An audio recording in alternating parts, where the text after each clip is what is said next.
Eu vou chamar, então, agora para a segunda mesa, né? Nós estamos falando de síndrome de Sjögren, falamos de xerostomia, agora é hora de falar da xeroftalmia, né? É preciso falar de olho seco, e para ela eu vou chamar o Dr. Francisco Andrade, oftalmologista, da disciplina de oftalmologia do CEPOA, do Rio de Janeiro, e onde é chefe do departamento de uveites e doenças autoimunes. Também tem mestrado na área de doenças autoimunes sistêmicas, é doutorando em ciências médicas e também tem pós-graduação. Francisco, eu queria chamar você e fique à vontade aí para a sua apresentação. Então, obrigado pelo convite, a Wanda, todo o grupo que faz parte, né, de apoio aos pacientes. Parabéns à apresentação da Denise, foi ótimo. E é um prazer estar aqui com vocês. Vou compartilhar a tela para a gente fazer a nossa apresentação. Então, é preciso falar de olho seco. Então, é necessário falar de olho seco, por quê? Porque o olho seco ele é muito frequente e o olho seco na síndrome de Sjögren, às vezes, pode anteceder a boca seca, pode ser mais severo que a boca seca, pode ter outras causas que não sejam só a síndrome de Sjögren, terem outras doenças associadas, ou, às vezes, a boca é mais seca e o olho está menos seco, ou, às vezes, o paciente não percebe que o olho está seco. Então, essa é realmente o que o paciente fala para mim no dia a dia, às vezes no consultório, né? E fala, às vezes, para o próprio reumatologista: doutor, por que eu tenho que usar lágrima artificial se meu olho chora? Eu vou à praia e no sol a lágrima escorre. Quando eu ligo o ventilador, isso também acontece. Por que o senhor fala que meu olho é seco? Ou vice-versa, às vezes todos esses fatores, né? Às vezes o paciente realmente já tem o olho ressecado e às vezes é o fator da praia, o ventilador, eles pioram mais ainda o ressecamento dos olhos. Então, isso por quê? Porque você tem que entender o que é olho seco. Atualmente, o olho seco ele é classificado e caracterizado quando ocorre uma diminuição da capacidade de produzir ou manter a qualidade da lágrima, pois vocês têm que entender que a lágrima ela não é só aquela fração que é produzida pela glândula lacrimal principal, que produz a parte aquosa da lágrima. Então, a camada aquosa da lágrima ela é composta pela 60% da lágrima, mas muitas das vezes ela falta a lágrima ou os componentes dela, que é a proteína, e a parte externa, que é a gordura, elas estão em desequilíbrio, porque às vezes a parte da gordura que é produzida aqui na pálpebra, que no caso da blefarite, ela está em uma má qualidade, então, ao invés dela manter a lágrima aderida ao olho, ela faz com que a lágrima escorra e não fique presa ao olho. E, às vezes, o paciente falta realmente ao componente aquoso, que é a água da lágrima, e tem a sensação de ressecamento. E a outro, o paciente tem a falta do componente de proteína da lágrima e dá a sensação de corpo estranho nos olhos, sensação de cisco, a sensação de que existe o olho. Então, realmente, é importante entender que a lágrima ela é composta de 3 camadas. E essas 3 camadas elas compõem o filme lacrimal ou lágrima, que não é só o componente aquoso. Então, ela tem a importância de o quê? Ela lubrifica a superfície dos olhos, ela lubrifica tanto a parte que é a córnea, quanto a parte branca do olho, que é a conjuntiva. Então, o nosso ato de piscar torna-se natural e o paciente não sente a presença e a existência do olho. Essa lubrificação adequada também ela fornece os nutrientes e oxigênio para o olho, principalmente a córnea. A córnea é parte do nosso olho que ela é avascular. Então, por ser avascular, ela precisa de oxigênio, de glicose, de substâncias que possuem anticorpos para matar as bactérias, matar os vírus ou matar qualquer outro agente que possa causar alguma infecção nos olhos. E, com isso, a gente evita alguma complicação ocular. Para os pacientes que têm olhos secos, para o oftalmologista, a gente entender o que o paciente fala para nós, é importante. Então, na coleta dos dados do paciente, né, conversando, né, durante a consulta, queixando-se de ardência e coceira, geralmente ele vai estar associado a um olho vermelho.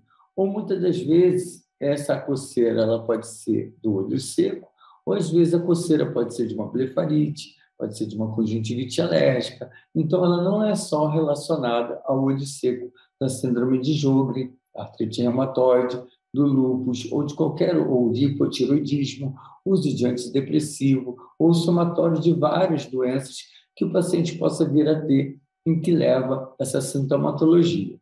A sensação de ressecamento, o paciente, a gente observa na consulta que tem um pisca-pisca, eles piscam demais durante a consulta e só observar a mirada do paciente, para nós, a gente observa que o paciente tem alguma alteração da qualidade lacrimal.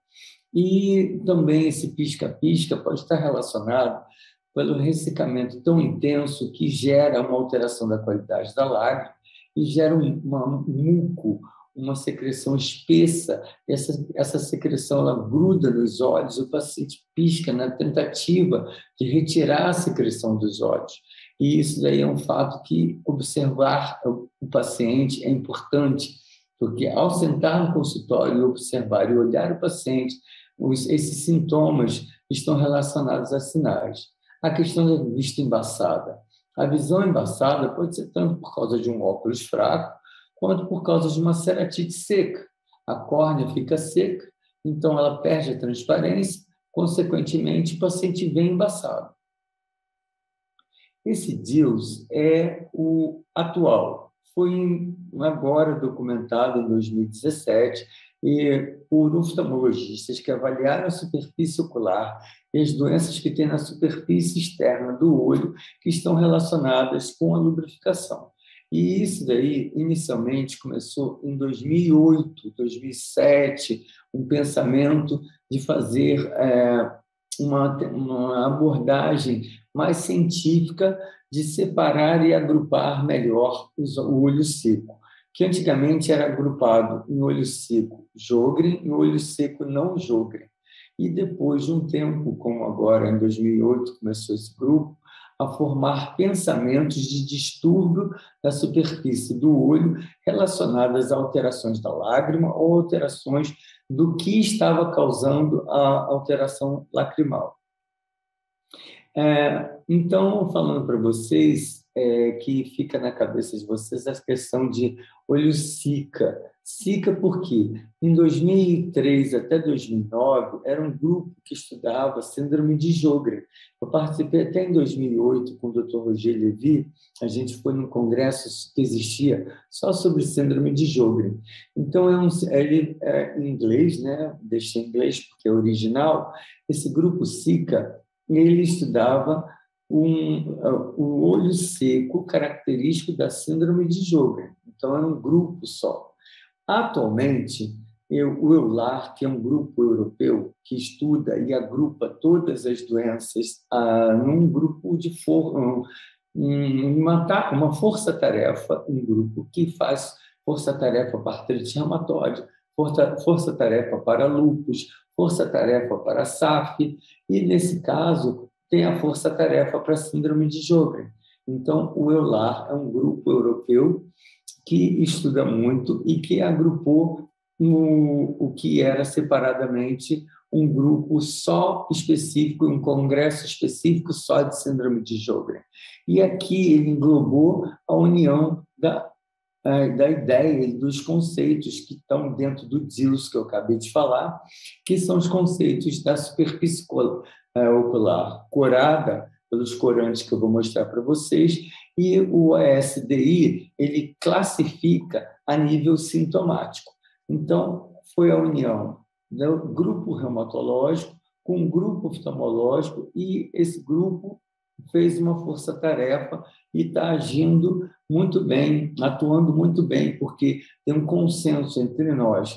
E isso também tem um consenso junto com outras especialidades, né? Que, no caso, a odontologia é uma outra especialidade que trabalha nessa força-tarefa e que faz com que ajude muito. Tem a dermatologia, tem as alterações da vagina, da falta de lubrificação vaginal, então participa de ginecologistas. Então, é uma abordagem muito mais completa sobre a síndrome de Sjögren. Então, realmente, foi um avanço. Mas, para vocês verem quanto tempo a gente levou, né, para poder chegar aqui, o Task Force ocorreu em 2020, né, essa força-tarefa do EULAR para a síndrome de Sjögren. Então, os conceitos eles vêm mudando gradativamente e, graças a Deus, né, nós temos essa união agora da interespecialidade para que a gente consiga desenvolver cada vez mais consensos e critérios de investigação, diagnóstico mais preciso e fazer o tratamento mais adequado. Então, o que eu vou falar para vocês aqui é a parte prática da vida do dia a dia do oftalmologista. O diagnóstico de olho seco ele é feito em testes para olho seco no consultório. Eles englobam tanto os questionários de OSDI, esses questionários são perguntas e respostas que vocês respondem a gente, nós marcamos um X e fazemos um somatório para avaliar o resultado de gravidade, que é de leve, moderado, severo ou muito severo. A mesma coisa acontece com os exames objetivos, que é o OSS, que é o teste de Schirmer, o BUT, a fluoresceína, que é um corante, o verdilissamina é outro corante. Então, agora a gente vai passar a dissecar e entender melhor, durante a consulta de um oftalmologista, como é a investigação mais adequada para se chegar ao tipo de olho seco que vocês têm. E, através de cada tipo de olho seco, vai ter um formato de tratamento. Então, aqui é o OSDI. Esse é o questionário que você vai responder. Então, na semana passada, você já sentiu algum desse sintoma? Claridade que incomoda os olhos. Você pode responder se é todo dia, né? Me responde 4. Sensação de areia nos olhos. Tem paciente que tem mais, que tem menos. Então, a severidade da queixa clínica, às vezes, também não bate com o sintoma do paciente, que vai ser visto nos exames de coloração e medida da quantidade da lágrima. Então, é como da boca. Às vezes, o paciente não se queixa ou queixa-se muito da boca e no exame da biópsia da glândula salivar, ele não está tão severo quanto. Então, o questionário de sintomas é importante entender, porque, às vezes, ele pode ter alguma outra doença associada que está levando à severidade. No caso, ele pode ter uma severidade alta nas queixas e nos exames objetivos, que é o Schirmer, as colorações pela fluoresceína, o verdilissamina, não é tão severo, mas parece que pode ter o quê? Uma blefarite associada, que a blefarite é uma oleosidade na região dos cílios, que produz a camada gordurosa da lágrima.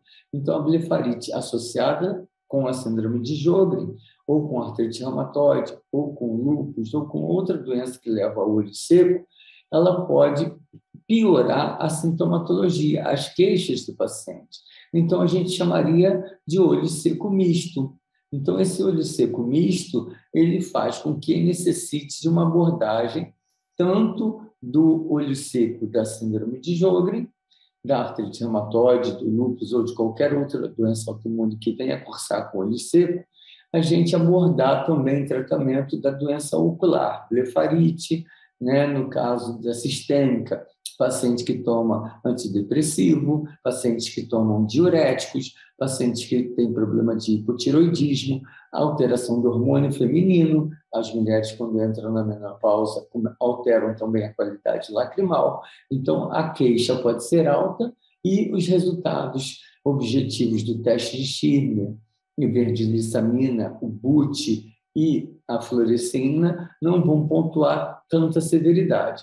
Então, eu dou um laudo, como vocês vão ver na frente, que é um olho seco misto e que requer tratamento da outra especialidade em conjunto com o oftalmologista e o reumatologista.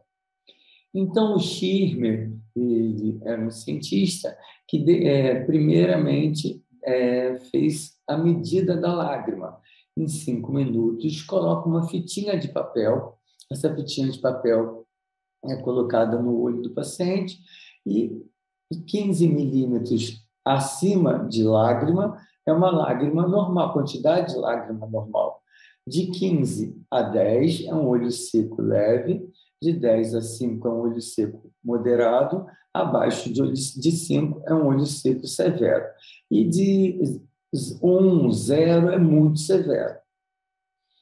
A coloração pela fluorescina é um corante que pingamos e, através da luz de cobalto, né, no microscópio, vamos observar as alterações na córnea. Então, ela colore a córnea especificamente. Aqui é chamada ceratite punctata, não ceratite punctata severa. Aqui a gente já vê uma erosão associada com ceratite punctata. Então, a desepitelização central ela leva a uma severidade maior. Por quê? Porque tem um risco de infecção, uma úlcera de córnea, uma perfuração, às vezes até do globo ocular, por causa dessa lesão. Então, tem que ser um tratamento muito mais agressivo, mesmo sendo essa ceratite punctata também aqui num estadiamento bastante avançado.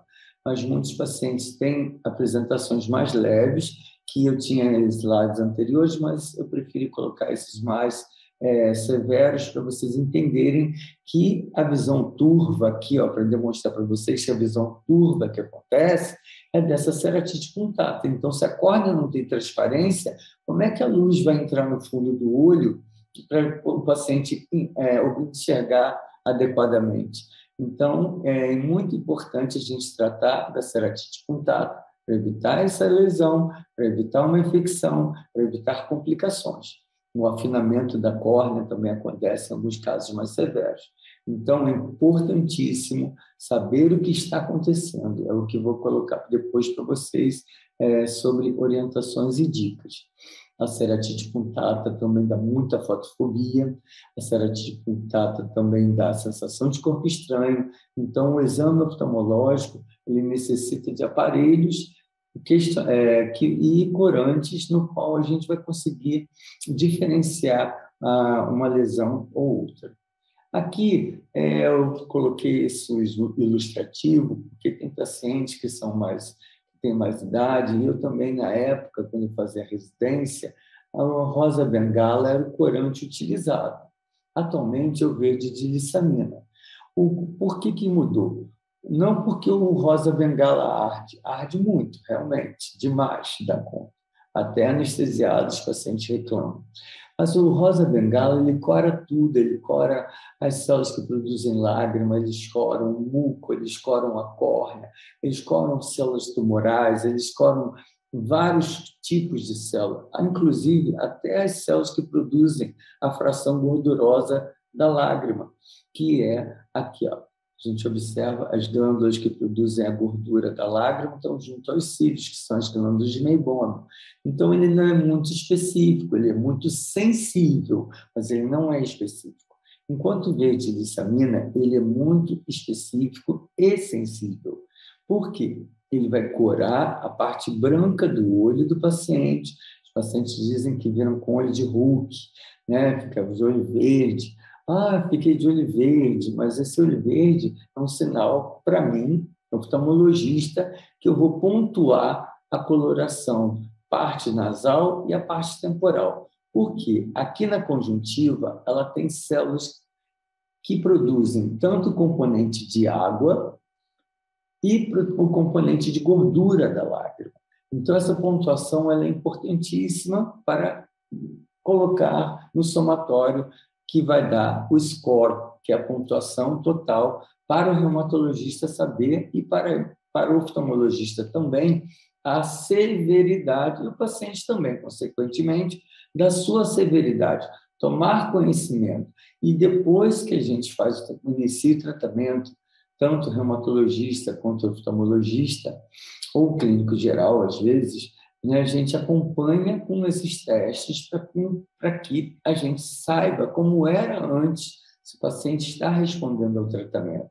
Então, aqui produz a camada de gordura, que é na região da glândula que está atrás dos cílios, que são as glândulas de meibômio, que é o componente de gordura que eu falei da lágrima, e aqui na conjuntiva ela vai colorir a parte que produz tanto a proteína quanto a camada de água. Tá? Então, ao desequilíbrio. Então, não é olho seco, a gente chama de disfunção da qualidade lacrimal. Os oftalmologistas que estudam muito distúrbios da superfície do olho.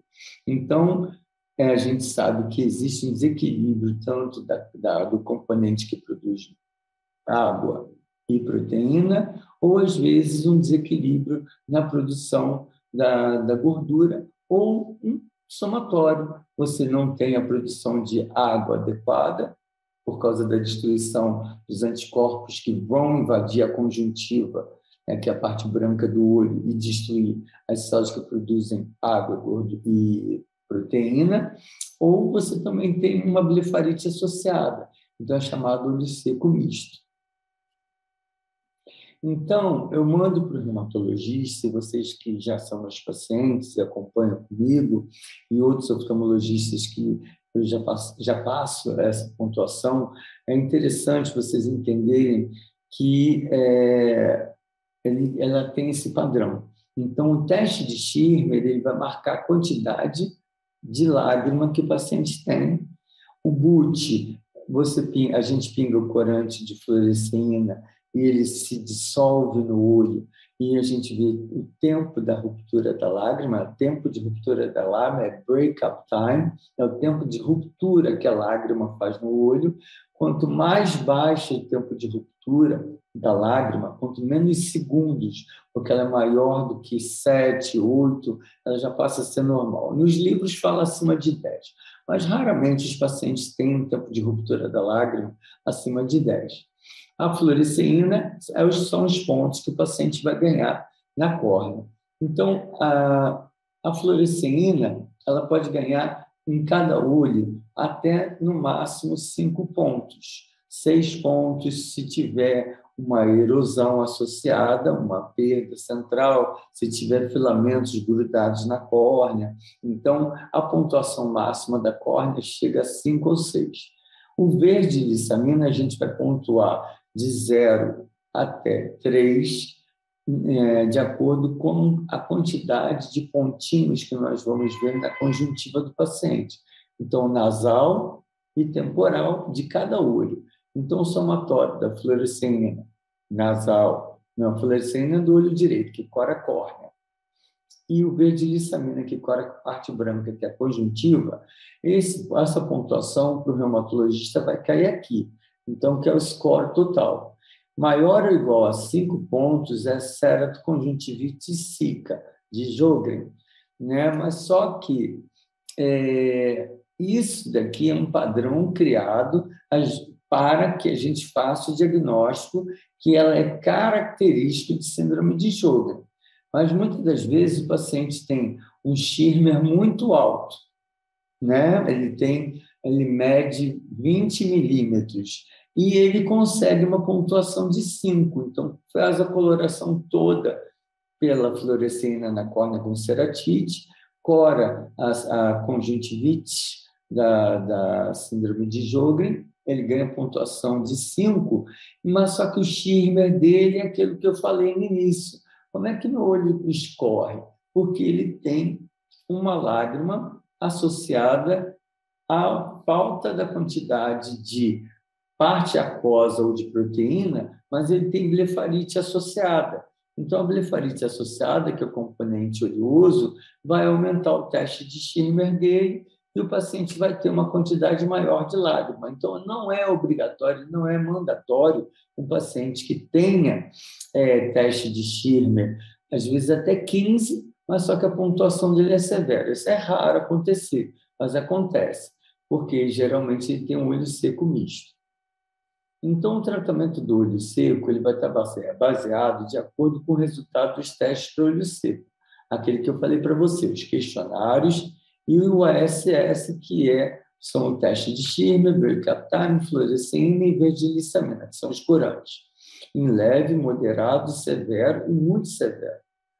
Isso daí nos serve para que a gente saiba como tratar o paciente, qual é a modalidade de tratamento e qual é a abordagem, para tanto o reumatologista entender que, às vezes, e o odontólogo ou estomatologista, eles saibam que, às vezes, a boca está mais seca e o olho não está tão seco.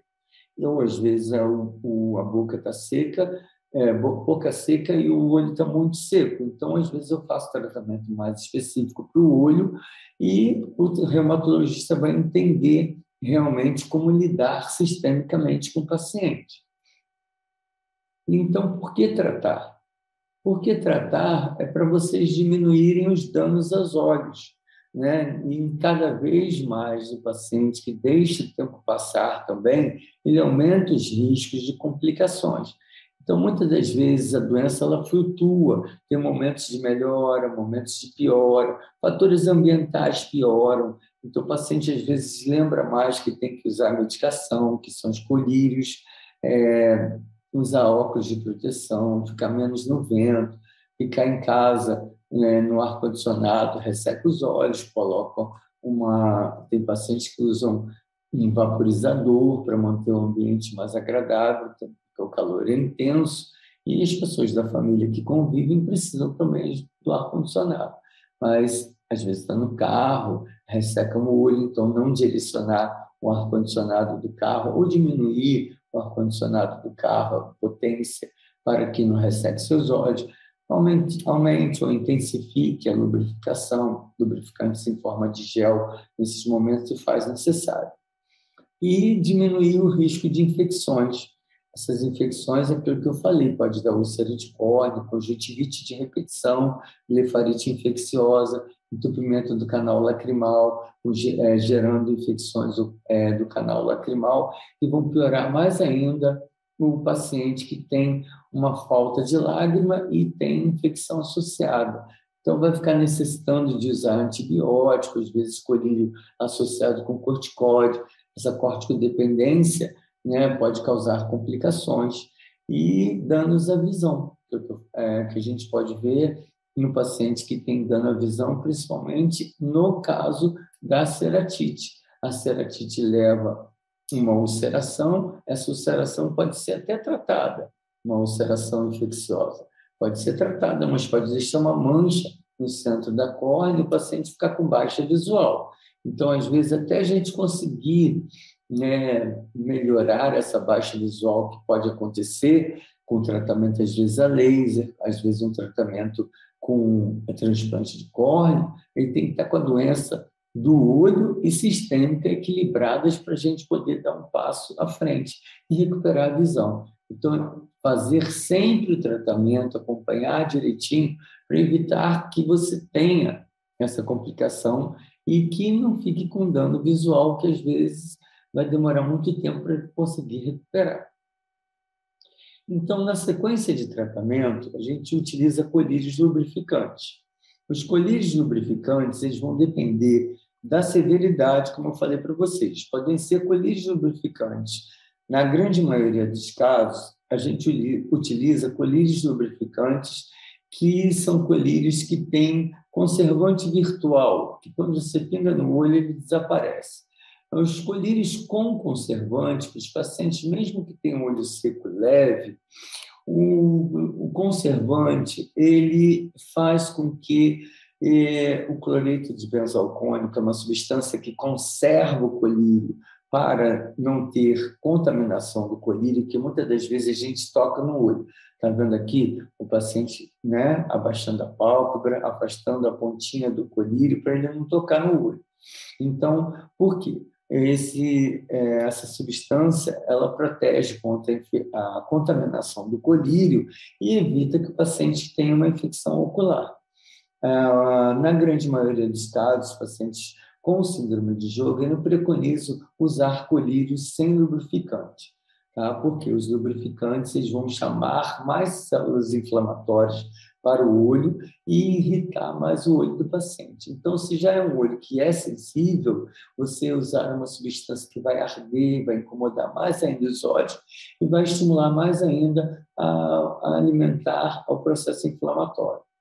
Tem paciente que tem blefarite associada. A blefarite associada, a gente tem que tratar a blefarite, né? A blefarite ela vai melhorar a qualidade do componente de gordura e, consequentemente, o paciente vai também ter um conforto maior. Então, é chamado olho seco misto. Olho seco da síndrome de Sjögren, da artrite reumatoide, do lúpus, SAF, ou de outra doença autoimune que tem um quadro de blefarite. A blefarite a gente pode controlar com colírios de corticoides também. Às vezes o olho seco está tão severo da síndrome de Sjögren que no início a gente precisa usar um colírio de corticoide para apagar o fogo, porque o corticoide ele apaga o fogo, mas ele necessita de um desmame para que não ocorra a corticodependência, evitando assim catarata, glaucoma, complicações oculares. E nos olhos secos, eu utilizo muito um olho seco de síndrome de Sjögren, quando diagnosticado, um tratamento, já que não está com tratamento sistêmico, que a hidroxicloroquina, ela trata os sintomas do paciente de fadiga, sintomas articulares. Então, para o olho, eu uso a ciclosporina, que é um imunossupressor que vai inibir as células inflamatórias e os autoanticorpos contra as células que produzem o componente aquoso da conjuntiva e também o componente de proteína, que também é produzido na conjuntiva. E melhora também a blefarite. Então, esse imunossupressor, que é a ciclosporina, ele arde inicialmente, a grande maioria dos pacientes eles reclamam, mas depois ele equilibra a reação inflamatória do olho, o que é o nosso objetivo. O ômega 3 ele tem ação tanto de melhora do componente de gordura da pálpebra, na blefarite, produz um tipo de colesterol de má qualidade, enquanto que o ômega 3 ele vai fazer com que ocorra uma produção de gordura de boa qualidade aqui pelas glândulas que existem, as glândulas meibom que existem na pálpebra. Existe também um aparelho atual que eu estou usando bastante, que ele, em pesquisa, né, tanto que eu fiz um estudo sobre ele aqui no Brasil, ele foi feito para tratar o olho seco relacionado à blefarite seborreica. Mas tem paciente que tem olho seco misto, que também tem a sua indicação, e eu tenho bons resultados para o paciente que tem blefarite associado com síndrome de Sjögren, artrite reumatoide e lúpus. E o iLux, ele emite ondas de LEDs, né? É uma luz pulsada, mas não de ultravioleta, diferente do outro luz pulsada, que emite ondas de ultravioleta. E a gente sabe que a ultravioleta, em doenças autoimunes, ele é um despolarizador de doenças autoimunes. Eu tive até um paciente com lúpus, né, que tinha feito luz pulsada por ultravioleta e desencadeou um quadro de lúpus cutâneo, fez até o racho malar. Melhorou da blefarite, mas a doutora, que oftalmologista, não sabia que o paciente era lúpico, fez o luz pulsada e o paciente desencadeou. Então, realmente, é muito mais seguro o iLux do que o luz pulsado. E ele é uma aplicação única e faz com que, uma vez só, o paciente já tenha uma melhoria do quadro, enquanto que a luz pulsada são 3 vezes aplicações. E no Brasil, como ele irradia ultravioleta, a gente tem uma pigmentação da pele, o paciente pode produzir catarata, em alguns casos, se não tem uma oclusão adequada com óculos protetores, mas eu prefiro, no caso, indicar, caso o paciente tenha o iLux, mas com uma avaliação muito adequada, se o paciente realmente tem. Não tem que dizer que é para a síndrome de Sjögren, nem para olho seco da artrite reumatoide, nem para olho seco do lúpus, nem para olho seco de outra origem que falta componentes de água ou proteína. Tem que estar associado a um quadro de blefarite. Aí sim o paciente terá uma melhoria e um resultado mais satisfatório e terá uma qualidade lacrimal melhor. O soro autólogo, ele é o quê? A retirada do sangue do paciente e a gente produz o soro, né? E tira o soro, né? E faz um ultrafiltrado e produz a própria lágrima do paciente, porque o paciente tem um olho seco tão severo que ele não tolera as lágrimas artificiais que nós temos. Então, ele é muito parecido com o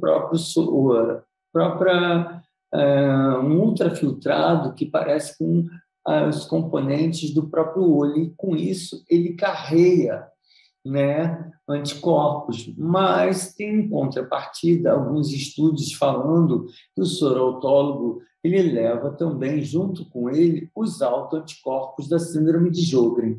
Então, realmente é questionado hoje em dia usar soro-autólogo sozinho. Ele é difícil, muitas das vezes é feito só em universidade, mas ele tem que estar associado, muito provavelmente, um imunossupressor. Por quê? Para inibir os anticorpos que vêm junto com ele e não retroalimentar, né, a síndrome de Sjögren. Ele é mais utilizado em outras doenças. Mas um alerta que fica é que, quando utilizado o soro-autólogo, tem que utilizar um imunossupressor associado para evitar os autoanticorpos que vêm junto. E a questão de retenção da lágrima, né?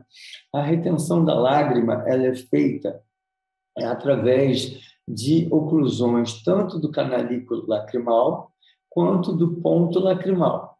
Então, tem pacientes que têm um bom resultado quando o olho seco é muito severo, não responde a nada, tem que reter um pouquinho de lágrima que tem, e aquela lágrima que nós estamos fornecendo ao olho para o paciente e mantê-la no olho. Porque você pinga a lágrima artificial e logo depois, se o canalículo lacrimal está livre, ela cai no canal lacrimal e absorve a lágrima e o paciente fica toda hora, de hora em hora. Tem paciente que pinga muitas vezes ao dia e faz com que a gente tenha sempre uma queixa eterna de que o tratamento não está funcionando. Então, nesses olhos secos muito severos, a gente faz a oclusão ou do ponto lacrimal ou do canalículo lacrimal. É uma avaliação de caso a caso, então a gente tem que saber se o paciente realmente tem indicação e antes a gente tem que ter feito um passo a passo dos tratamentos primários até a gente chegar nesse ponto. Cirurgias, né, que é muito agressivo fazer isso, mas em lugares muito distantes, que a gente nunca mais vai ter contato com o paciente também não tem acesso ao médico, faz oclusão cirúrgica, mas essa oclusão cirúrgica, que é uma cauterização, ela pode ser recuperada depois, caso o paciente melhore com o tratamento sistêmico e o tratamento tópico do olho seco. E os óculos de proteção. Tem pacientes que utilizam óculos para evitar a evaporação da lágrima. O próprio fator ambiental dele, né, ele mora numa cidade muito seca, como Brasília. Brasília é muito seca, então lá o paciente reclama do ressecamento até no ambiente da rua. Então ele usa óculos que fecham, tipo um óculos de natação, que produz a manutenção da lágrima no olho. Nos Estados Unidos existe, aqui no Brasil não existe, mas existe essa questão de diminuir a quantidade de aplicar, né, a lágrima artificial ou todos esses componentes, ciclosporina e, às vezes, precisa de gel, precisa de lubrificante sem conservante, e o paciente fica com sintoma. Existe lá tipo, como que eu posso dizer para vocês? Como se fosse um pedacinho de cotonete que se coloca dentro do fundo do saco, essa parte de dentro do nosso olho, e ele absorve a lágrima, né, o colírio, que é pingado no olho, e ele vai liberando lentamente, então o paciente não necessita pingar toda hora, várias vezes. Então, essa liberação lenta da lágrima ajuda muito a qualidade de vida, porque às vezes o paciente acorda com o olho ressecado, com dores nos olhos, e ter essa opção de tratamento é muito interessante. Só que aqui no Brasil ainda não foi liberado e não tem. A outra questão para falar é sobre a pilocarpina. A pilocarpina para os olhos e para a boca, ela funciona No caso da oftalmologia, diferente da estomatologia, como o olho é menor, a pilocarpina oral ela vai estimular a produção tanto da saliva quanto da lágrima.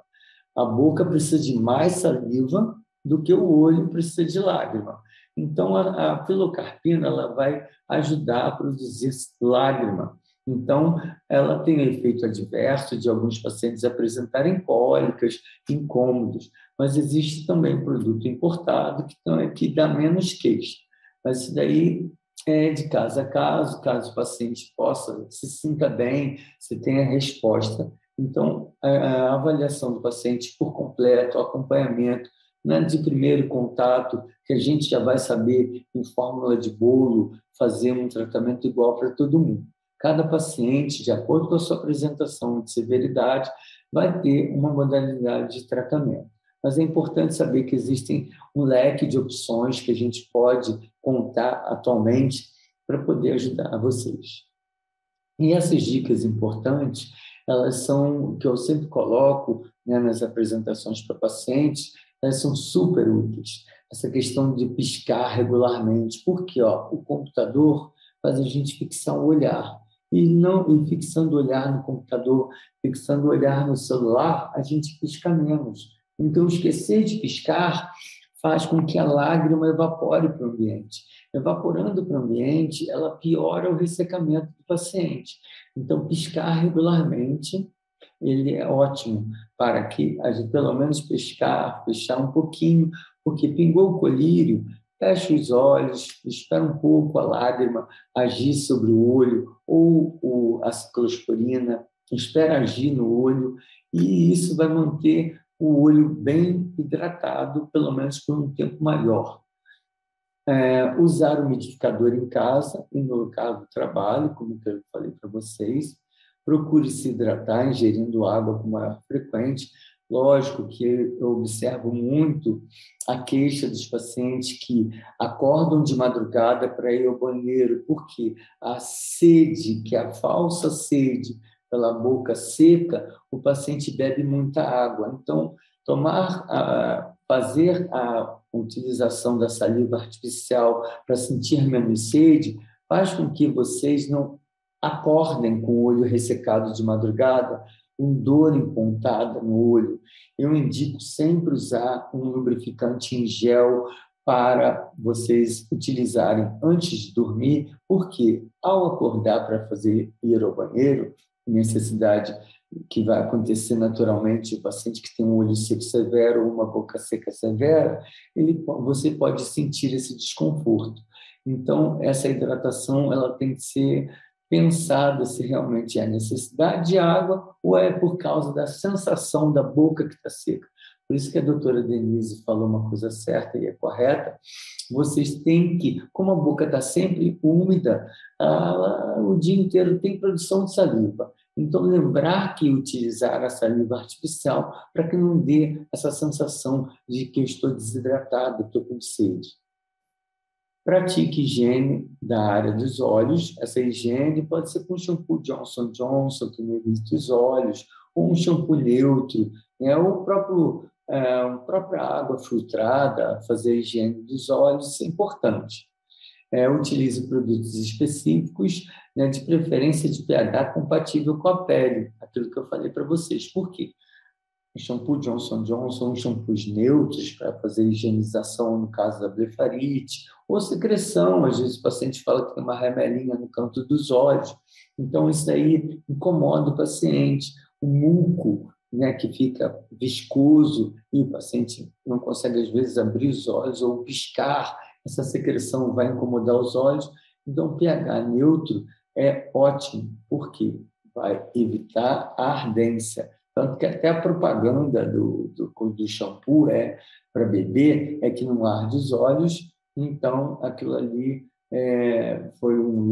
eles utilizaram isso como um marketing fortíssimo, e que até hoje em dia funciona. Mas lembrando que não é só Johnson & Johnson, que existem outros também produtos específicos para higiene ocular, e que também, mais importante lembrar, que tem que ser de pH neutro.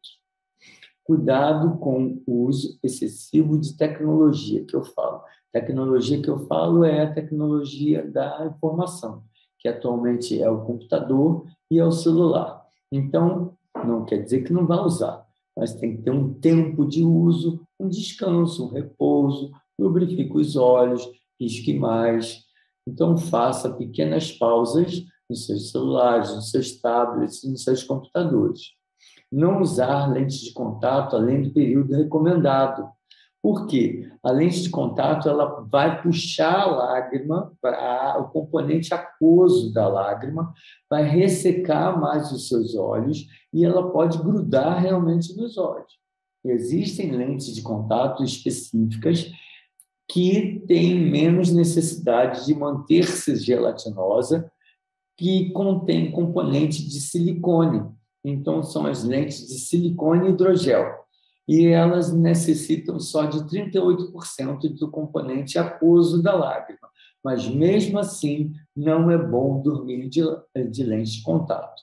E não é bom também passar o tempo do período da lente de contato que está escrito que é para usar determinado tempo, é aquele ali, pronto, jogou fora. Mesmo que a visão esteja útil, você quer usar lente de contato, está com a visão útil, mas a lente já passou do tempo, descarte. Por quê? Os poros da lente começam a ser entupidos pela secreção natural que é produzida na lágrima.